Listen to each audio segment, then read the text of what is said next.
Who was Ludwig von Mises and why is he so important in the history of economic thought?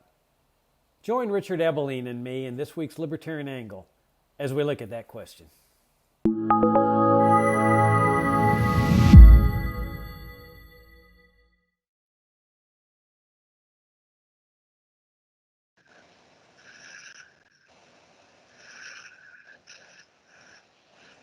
Hi, I'm Jacob Hornberger, president of the Future of Freedom Foundation. This is this week's Libertarian Angle, the show that brings you the principled and compromising case for libertarianism. I'm joined as I am every week by my co-host, Richard Ebeling, who's a professor of economics at the Citadel. Richard, good to see you again. And it's good to see you and to be with our viewers and listeners again. Yeah, well, if you're new to FFF, come and visit us at fff.org for around 31 years of pure, uncompromising essays on liberty and presentations, videos, conferences, and the like. And, you know, Richard, a couple weeks ago, we mentioned that we were celebrating Ludwig von Mises' birthday. And I don't think there are very many more people than you that know everything about Mises there is to know. You, of course, were the Ludwig von Mises Professor of Economics at Hillsdale College, and you became president of the Foundation for Economic Education, where Mises had a close relationship. So I thought, you know, why don't we use this opportunity to talk about Mises, the man, a little bit of history, his major contributions, and that, of course, means that you'll be carrying most of the ball in this program. But by the same token, Mises has played a tremendous role in my life. I mean, I was an economics major in college and learned all the Keynesian model building and didn't discover Austrian economics till much later after I discovered libertarianism. And it's had a profound impact on my life. So I thought, well, let's discuss that. But before we get to that, let me remind everybody that we've got our series going on restoring civil liberties. This is one of the best conferences we have ever put together. The videos are being put online on our website at fff.org, so you can catch up. And you'll notice something fascinating about these lectures is that they all revolve around the importance of civil liberties, but they all focus, at least so far, on different aspects of civil liberties and the critical importance of civil liberties to our lives as free human beings, and the critical importance of restoring civil liberties and protecting, of course, those that have still not been destroyed. So our next speaker, I'm pleased to say, is none other than Richard Ebeling. Richard will be speaking tomorrow at Tuesday. Well, I guess this video will be posted on Tuesday, so the video will be shown, well, let's just say Richard's presentation will be Tuesday night. And I think we'll be posting this tomorrow we're recording it on Monday. It'll be recorded posted on Tuesday. So the presentation will be tonight. And you're not going to want to miss this. I mean, Richard is one of the best speakers and has long been one of the best speakers in the libertarian movement. And he's been writing and speaking for FFF since our inception. In fact, in our very first year of operation, we devoted almost an entire issue of our monthly journal, Future of Freedom, which at that time was called Freedom Daily, to the critical importance of civil liberties. And Richard had an essay in that early publication back in 1990. And since then has written, oh gosh, any number of articles on civil liberties over the years. And Richard's going to bring an interesting twist that has not yet been emphasized in the lectures and the excellent lectures that have been presented. Richard's going to integrate the concept of economic liberty with civil liberties. Now, this is where the progressives and the leftists just go astray, at least those that are committed to civil liberties, and many of them are, but they don't understand that their progressivism on economics, their socialism, their interventionism, destroys the very foundations of the civil liberties to which they're ostensibly committed. And so Richard's going to show how economic liberty is a necessary prerequisite to civil liberties. But why don't you give us a little bit of your own introduction to your talk tomorrow, Richard? Well, as Jacob was saying, there has been a tendency to dichotomize the notion of personal freedom and civil liberties from the institutions and the necessity for property rights and economic liberty. But as I will try to highlight and bring out in my remarks tomorrow evening, Tuesday evening, is that it is perhaps not a coincidence that those societies that have seen the greatest diminishment or abolition or restraint on civil liberties have been, in general, those societies that have been most stringent in also restricting or abolishing economic freedom and property rights. While other societies, where property rights have been secure to one degree or another and respected by the law and custom, have tended also to be those societies in which civil liberties have experienced the greatest degree of protection or security, or if they have been abridged, have found it easier to restore them given the wider institutional setting of a free market economy. Why? What is it that links the two? And how can we understand this both conceptually and from looking at it historically in terms of different societies and different political and ideological systems, especially over the last 100 years, the 20th century and now into the 21st century? This is important because we are now facing what I consider to be serious threats to our liberty in all of its facets. Certainly economic liberty because of the growth of intrusive regulatory interventionist, and now more explicitly, the calls for economic planning through Green New Deals and so forth. Yet those who advocate these things continue to say, but this is just the economic side of things. A Green New Deal to save the planet, economic restrictions and tax policy to assure income equity, but we're not going to challenge civil liberties. You could still have freedom of speech and freedom of the press and freedom of assembly, freedom of worship, and so on and so forth. But I would like to bring out and highlight in my remarks that once we throw economic liberty under the bus and its underpinning of the respect for the property rights of individuals and their right of free exchange and association, it is not surprising that not far behind that are dampenings, restrictions, restraints, and historically, many cases of abolition of civil liberties, where you become merely a servant and a slave of the state in all aspects of one's environment and life. And that's part of the theme that I'll be bringing out tomorrow, and why, therefore, we need to see the connection and the importance of preserving both if we want either one. Okay, so there you have it. I assume most of our viewers are libertarians, so you're going to get a real libertarian presentation tomorrow that incorporates the concept of economic liberty, which is so important to libertarians, with the importance of civil liberties, which is also so important to libertarians. So you're in for a real treat tomorrow. If you've already registered, you will get a reminder with a Zoom link tomorrow on Tuesday. I guess that would be today as you're watching this video. And if you're new, if you haven't registered and you would like to register, just go to our homepage at fff.org. You'll see the conference announcement there, Restoring Civil Liberties. Click on that and you'll get to the registration page. Admission's free. You can't get a better deal than that. You just sign up and you'll get your Zoom link shortly thereafter, and we'll look forward to seeing you. We're going to have a Q&A session as we do after every session. The talk will be somewhere around 45 minutes to an hour, somewhere around there, and then it'll be followed by a short Q&A period. So should be finished by around 8:30 at the latest. And so we look forward to having you all there. All right, Richard, let's move into Mises. He's obviously played a critically important role in your life. You've played a big role in my life. Why don't you tell us what it is about Mises and the Austrian school that really changed the course of your life?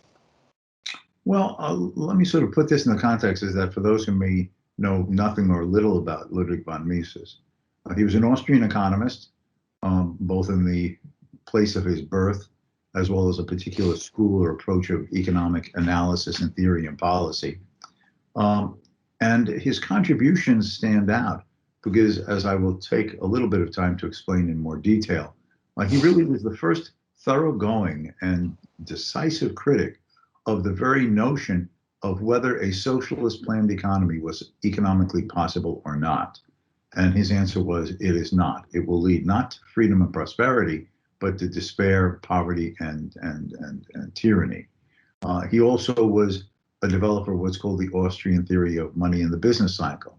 And that is that the booms and busts of recessions and inflations are not something inherent in the market, but have their source in government control of the money supply and the manipulation of money, interest, and credit in the banking system, and through that, the economy as a whole.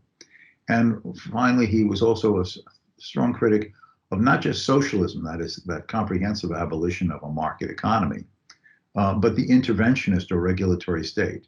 And as I will explain, his conclusion there was that not as extreme as socialism, interventionism is sort of like sand in the machine. And while the machine may not be totally destroyed, the gumming up of the works prevents the market from efficiently and effectively operating the way it's supposed to assure growing prosperity for the people in a society. So, but that is sort of like, well, who is he and why is that important? Let me talk a little bit about him, his place in the Austria of his time, his international name recognition and importance, and finally, why we should keep that memory of the man and especially his ideas alive and focused upon because of their continuing relevance today. Ludwig von Mises was born on September 29th, 1881, in the old Austro-Hungarian Empire, which encapsulated a large part of Central Europe, in the city of Lemberg, in the far eastern part of the Austro-Hungarian Empire. Today, that is known as Lvov in the post-Soviet independent country of Ukraine. His family moved from Lemberg to Vienna when he was a relatively young boy, a teenager, beginning high school. His father was a prominent civil engineer and was working in the respective government ministries in Vienna. He ended up going to the University of Vienna, and it was there that, interestingly enough, he changed his views, because before that, his late high school years, his beginning college years, Ludwig von Mises, the staunch defender of free markets and laissez-faire, had strong sympathies for both socialism and the interventionist state. But it was his early years studying and doing case studies under professors who assigned him various projects, and then reading a book by the founder of the Austrian School of Economics, Karl Menger, that, as he put it, turned him into an economist and away from his historian plans and that were clearly open to an interventionist and socialist perspective. His first writings, in fact, were on one of the things that made his first fame, and that was his theory of money in the business cycle. In 1912, he published a book called The Theory of Money and Credit. What he did there was to blend a variety of traditions and approaches preceding him, and came up with the idea that money, first of all, is not the creation and the creature of the state. Like Karl Menger, that Austrian school founder, money evolves naturally and spontaneously out of people's attempts to fulfill desired exchanges when the direct barter of goods and services will not function. But this means that the state doesn't need to control money. The state doesn't need to try to create money.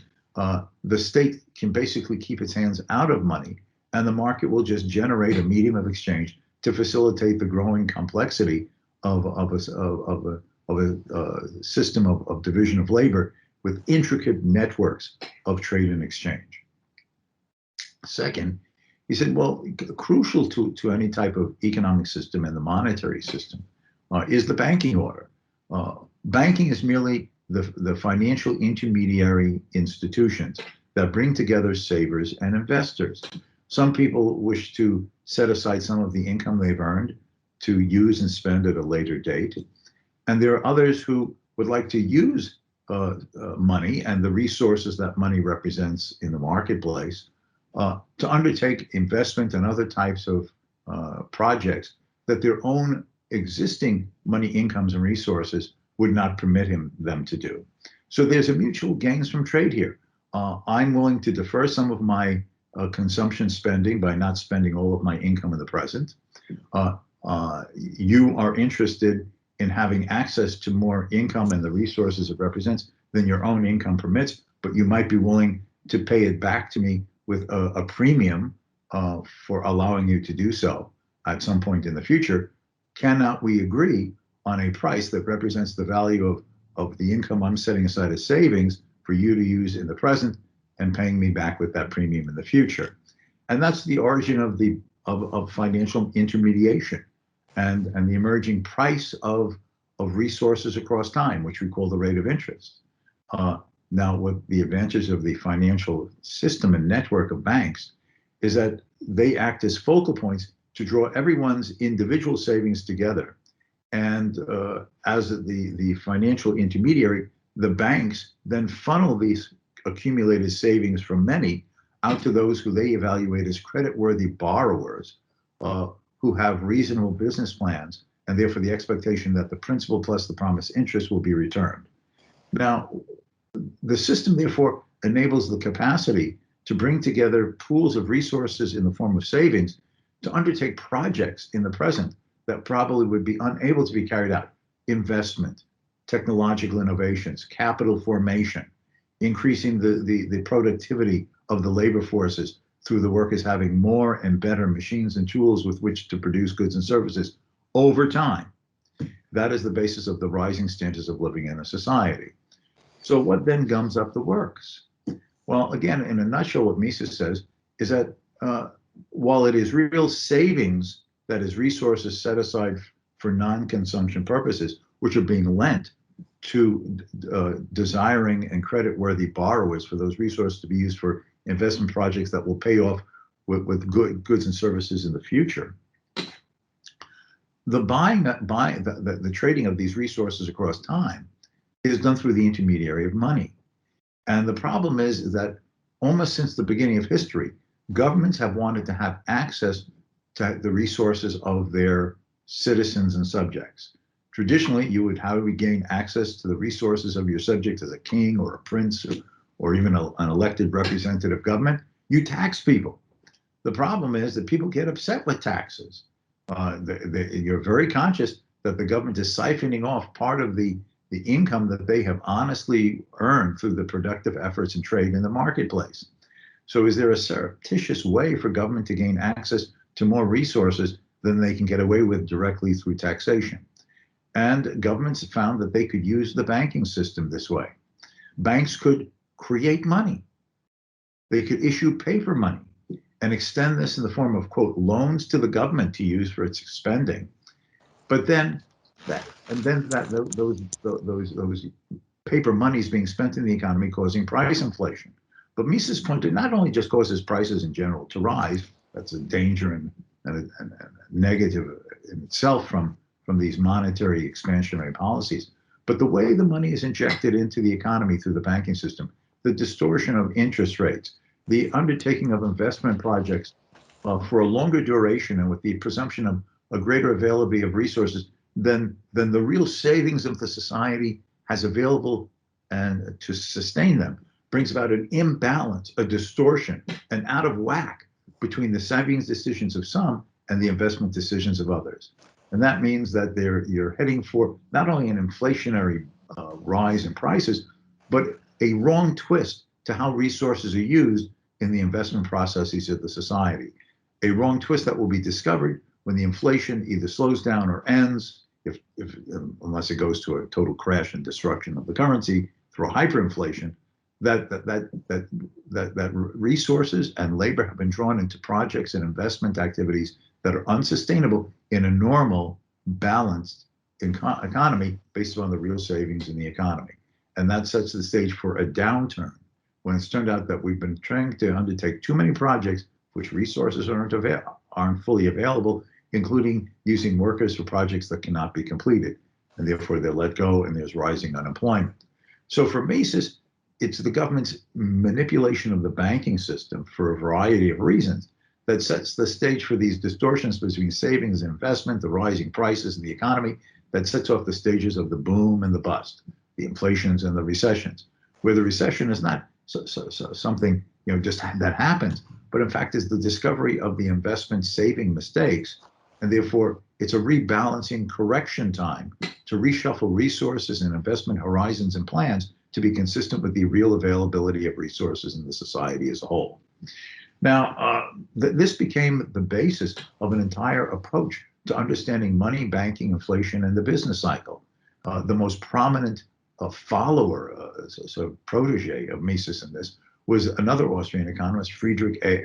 Hayek, who went to the London School of Economics in the early 1930s as a professor and popularized his version of Mises's theory in the English language. And in fact, in the 1930s, through Hayek, Mises's business cycle theory became one of the leading rivals competing for understanding and acceptance against the rising emergence of Keynes and the Keynesian revolution. Now, as things turned out, because of the politics and the ideologies of the time, Keynes's ideas went into ascendancy and the Austrians' ideas did not. But for a period of time, Mises's ideas through Hayek became the most prominent rival against Keynes in the English-speaking world of the 1930s. Now, the other important contribution that Mises made, and this is really the one for which he gained personally the greatest international reputation, and in the eyes of socialists, infamy, was that in the years immediately after the First World War, he challenged the socialists to an important question. Okay, Mr. Socialist, like in Russia under Lenin and attempts of socialists in other European countries in the immediate post-World War I period, you want to overthrow the capitalist system. You want to nationalize the means of production. You want to abolish markets with prices and wages, and you want to now centrally plan the economy. And you say that you're not only going to preserve people's freedom, but you're going to give them greater prosperity than anything that had occurred or could occur in a market economy. I have one question for you, Mr. Socialist. How will you know what to produce, where to produce, and for what purposes to produce? The reason Mises says this is that there's many uses for the resources of the society. They're pulled in many directions because people want this and people want that, and there's different ways to use land, there's different ways to use labor in different production projects, machinery, tools, and equipment, the capital of the society. How will you know how to use the resources effectively and efficiently to produce the products that consumers, the people of your new socialist state, really want, and in the most efficient way to get the most in value terms out of them that is possible, and better than the market economy? And Mises's answer was, Mr. Socialist, you cannot. How do we know what people want in terms of goods and services in society? Well, in a capitalist or market-based economy, consumers inform potential producers about the goods that they would like to have by their demand for them. And not only do they express a demand for those goods, they express the prices they might be willing to pay to get them. So now the entrepreneurs, the businessmen, the enterprises in a free economy know, well, on the one hand, this is what consumers want and the prices they might be willing to pay. On the other hand, they're the resources out of which those desired goods could be manufactured, but they're scarce.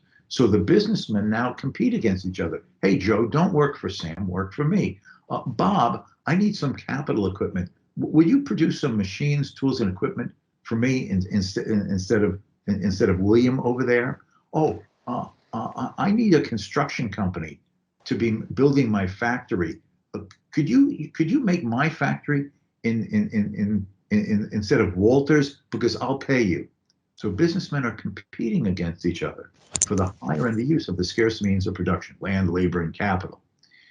And their bids are based upon what they think they could get as compensation in having a finished product to sell over a period of time after the investment has been completed from the consumers who might want it. So now you have two sets of prices formed in the society.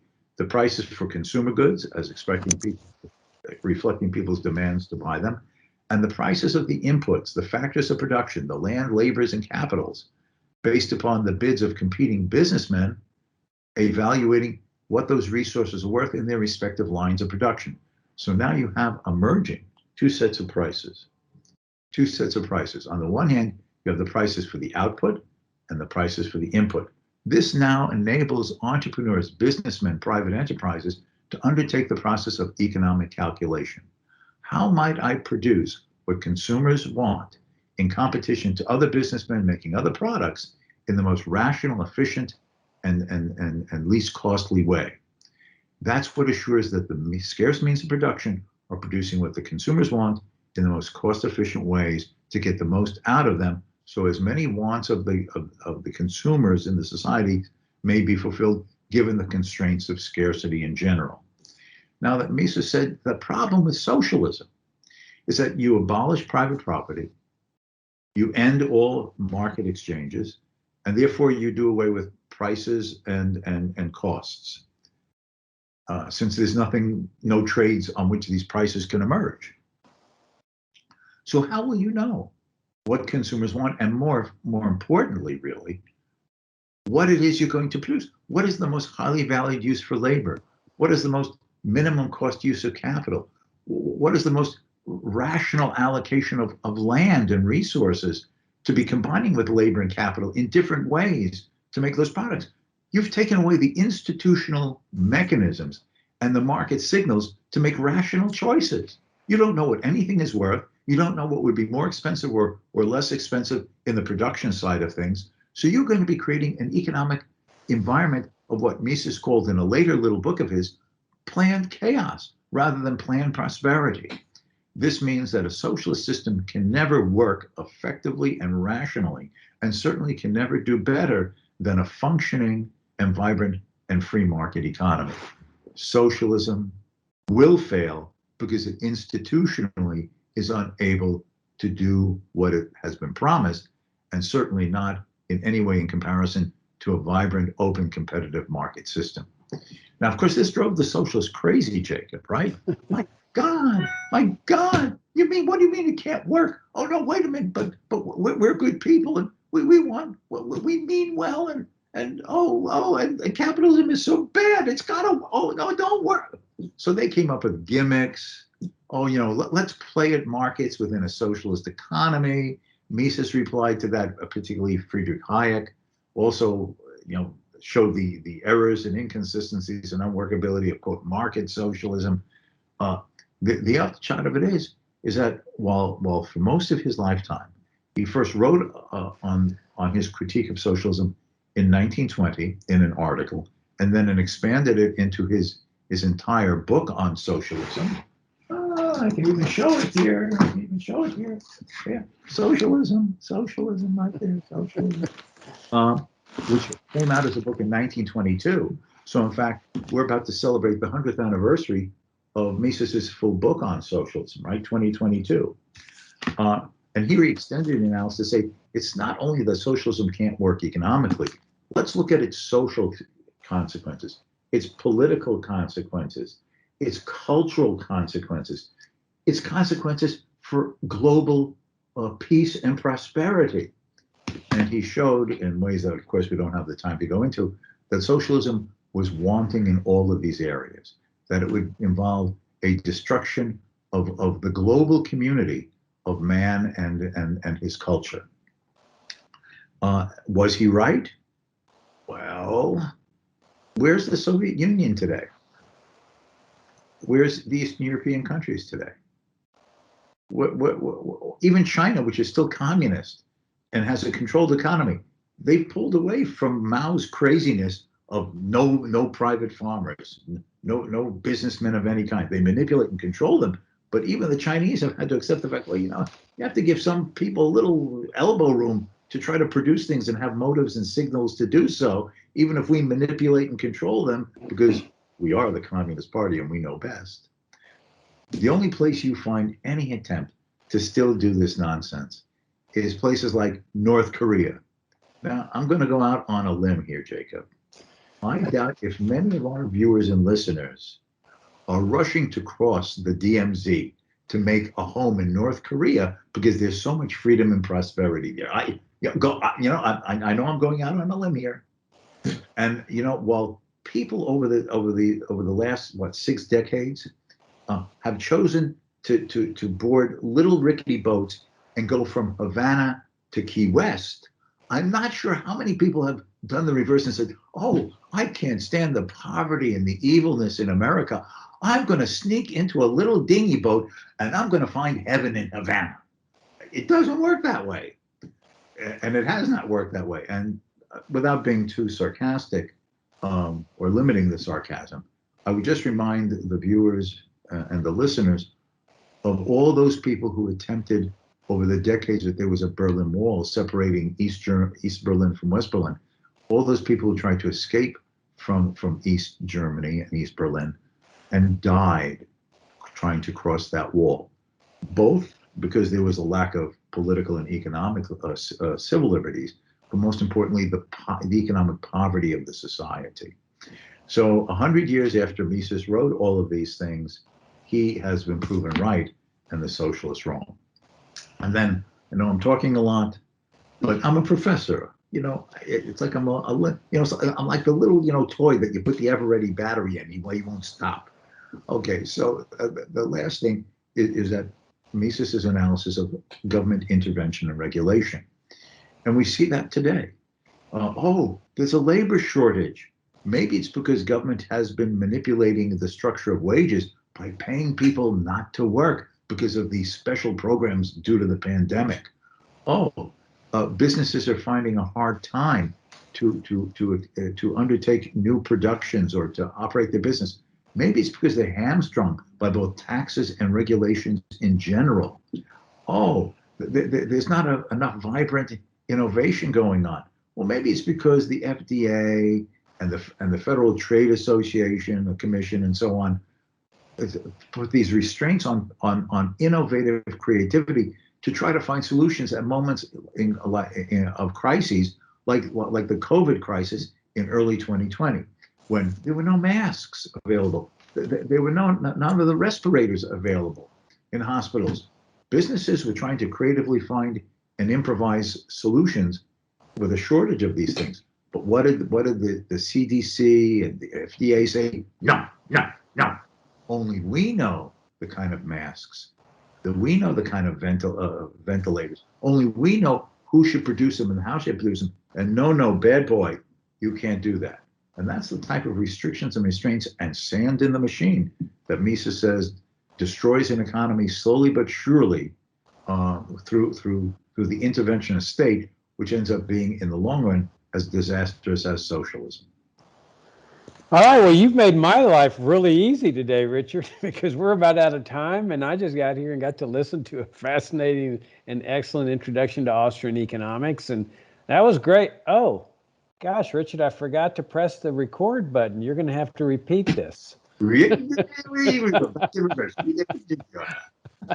that was absolutely excellent. Let me just add, I know we're about out of time. Let me just add that this is the reason why the left hates Mises and has always hated Mises. He's the most devastating critic of socialism that one could ever read. And if people who don't know much about Austrian economics, I would recommend a little book called Economic Policy by Ludwig von Mises. You read that little book, which was a series of lectures he delivered in Argentina in the 1950s. I guarantee you will know more economics than most economics professors. And the other thing, Richard, that I found really attractive about Mises and Austrian economics is that they talked about regular human beings. They weren't drawing the charts and graphs that I learned in college with Keynesian economics. They're talking about the market as a process dealing with real human beings. And finally, the reason I found Mises especially attractive was that he was very, very principled in terms of what government should do and not do. I like Hayek. Hayek's been a big influence in my life. Milton Friedman's been a big influence in my life. But to me, they didn't have that pure, uncompromising, principled exposition of the role of government in a free society as it related to the market. So on that note, Richard, we're about out of time. We'll wrap things up. We will see you tonight for Richard's talk at 7 p.m., Restoring Civil Liberties. He's going to be incorporating civil liberties and economic liberties. Come to our website if you're not registered at fff.org. And Richard, I greatly enjoyed the visit, and I'll see you next week. Thank you. Till next time.